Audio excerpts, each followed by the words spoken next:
YCP నాయకులు కావాలని కూటమి ప్రభుత్వంపైన విషం చల్లుతున్నారని విద్యుత్ శాఖ మంత్రి గొట్టిపాటి ఆరోపించారు. ఇక గుండ్లకమ్మ రిజర్వాయర్లో నిర్వహించిన మీరోత్సవం కార్యక్రమంలో మంత్రులు పాల్గొన్నారు. గుండ్లకమ్మలో 20 లక్షల చేప పిల్లలను విడిచిపెట్టారు మంత్రులు.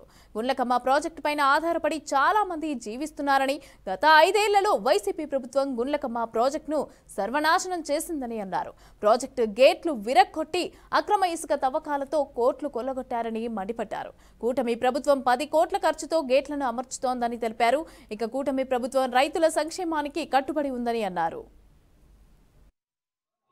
అందరూ తెలియదు కాదు, చాలా సార్లు మన ఇక్కడ ఉన్న వాళ్ళందరూ కూడా వివిధ దఫాలుగా మనం పోరాటం చేశాం.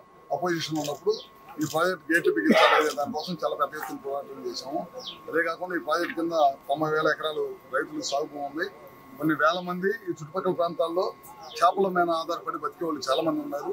దీని ద్వారా ఒంగోలు కానీ చుట్టుపక్కల కానీ మంచినీళ్ళకి వెళ్ళేది చాలా ఉంది. ఇది ఇట్లాంటి ప్రాజెక్ట్ని గేట్లు ఎరగొట్టి కోట్లాది రూపాయలు ఇసుక దోపిడీ చేసేవాళ్ళు. మన ప్రభుత్వం అయితే అధికారంలోకి వచ్చిన వెంటనే దాదాపు 10 కోట్ల రూపాయలు ఖర్చు అవుతుందని చెప్పారు.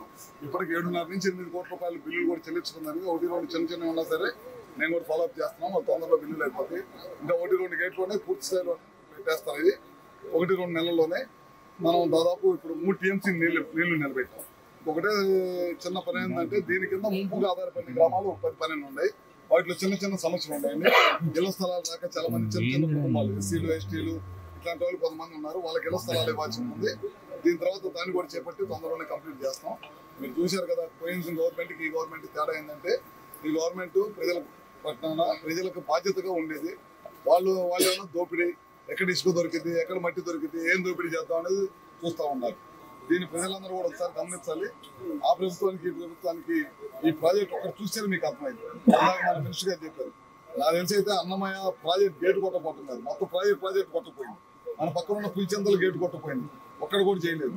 మనకైతే గేట్లు కొట్టకపోతే ఇమీడియట్ గా ఇప్పుడు మన ప్రభుత్వం రాగానే గేట్లు బిగించి 3 TMC నీళ్లు పెట్టడమే కాకుండా చేపలు వేసాం వల్ల 20,65,000 చేప పిల్లలు అప్పుడెప్పుడో మన ప్రభుత్వం వేస్తే మళ్ళీ వాళ్ళ 5 సంవత్సరాలు 6 సంవత్సరాల తర్వాత నీళ్లు పెట్టి చేపలు చేసాం. ఇదే కాదు, ఇక రాబోయే రోజుల్లో ఈ ప్రభుత్వం ప్రజలు మమ్మల్ని ఎంత పెద్ద గొప్ప మెజారిటీతో ఎన్నుకున్నారో అంత